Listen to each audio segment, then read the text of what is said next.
Bonjour. Cette capsule vidéo va expliquer un petit peu le plan du cours qui va porter sur la notion tectonique. Comme c'est une notion qui est assez complexe, il va y avoir plusieurs paliers et donc plusieurs capsules vidéo accompagnées de débats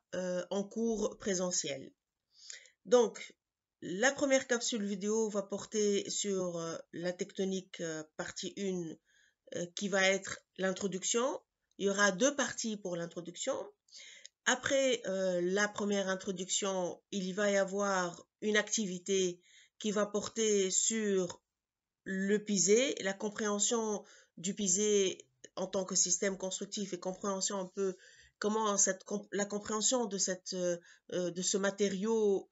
qu'est-ce qu'elle implique comme connaissance et savoir. Donc il va y avoir un petit exercice réflexif qui lui-même a fait l'objet d'une capsule vidéo sur laquelle nous allons revenir en cours. Et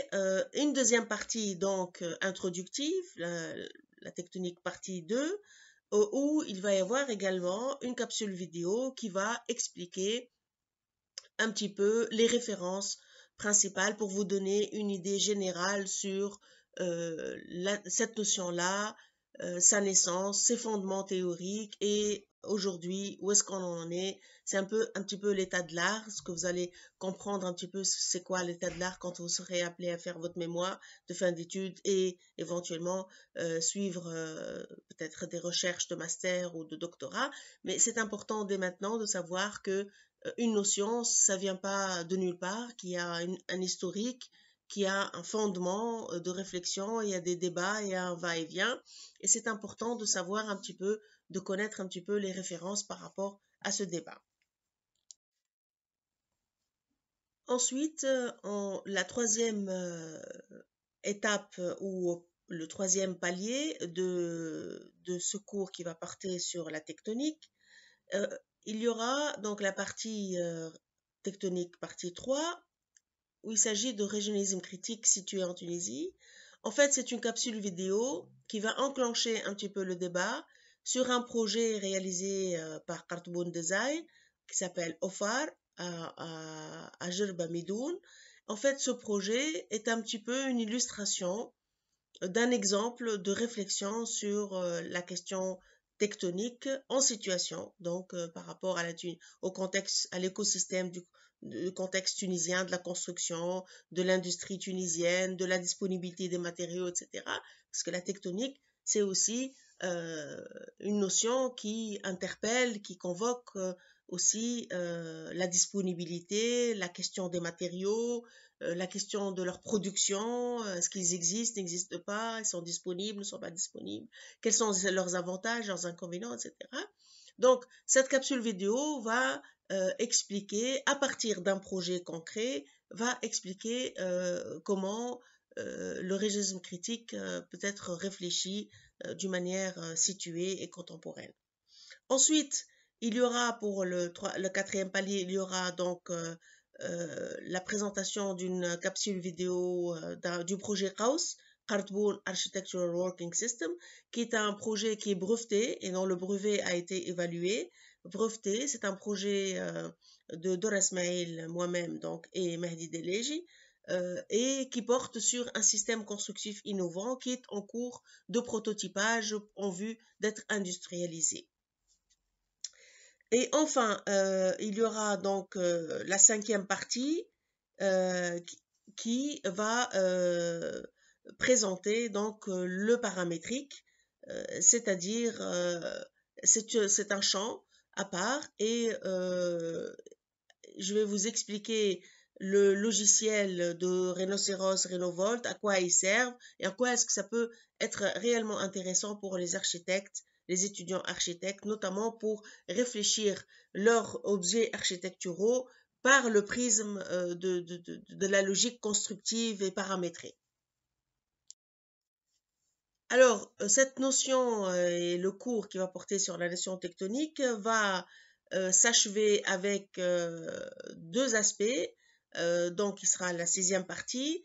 où c'est une capsule qui posera un petit peu le débat tectonique dans le sens où ça va un petit peu résumer ou expliquer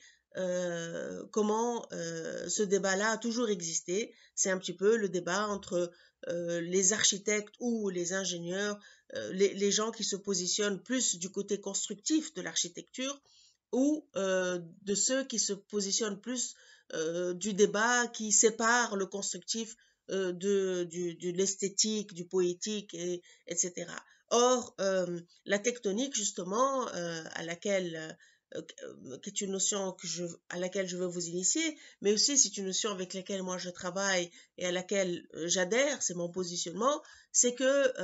le fait constructif, il fait partie intégrante du fait esthétique, architectural, et il ne peut en aucun cas être séparé, comme aussi l'école du Bauhaus l'a aussi intelligibilisé et débattu et développé à une époque donnée, mais aujourd'hui il est possible donc d'en débattre dans d'autres logiques qui est essentiellement, par exemple, pour notre cas, la logique écologique, c'est-à-dire comment le fait constructif intégré au fait architectural complexe devient un élément important dans la réflexion écologique. Et finalement, on va donc conclure ce chapitre par une 7e partie qui est une partie qui va porter sur les enjeux pédagogiques, c'est-à-dire en quoi est-ce que cette notion est importante, quel regard elle vous permet de porter sur votre propre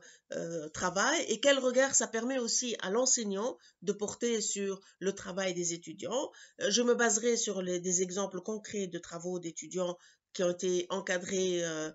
dans le cadre du séminaire de structure en 3e année, afin que vous arriviez à visualiser justement l'importance de ce point de vue constructif dans la façon de penser donc l'architecture et surtout pour penser la structure de vos architectures. Et donc, ce chapitre qui porte sur la notion qui a 7 parties va par la suite faire l'objet donc d'un débat plus une application pour vous préparer à l'examen commun, donc pour justement voir si vous avez compris cette notion de tectonique et comment est-ce que elle peut vous aider à justement penser l'architecture, penser aussi ou réfléchir ou même lire des œuvres architecturales de ce point de vue-là. Donc